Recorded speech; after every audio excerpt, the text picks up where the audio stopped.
அம்மா கண்ணு முழிக்கிறா அங்க பாரு.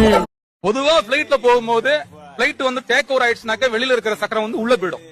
பிளைட் லேண்டிங் ஆகுதுனாக்க உள்ள இருக்கிற சக்கரம் வெளியில வரும்.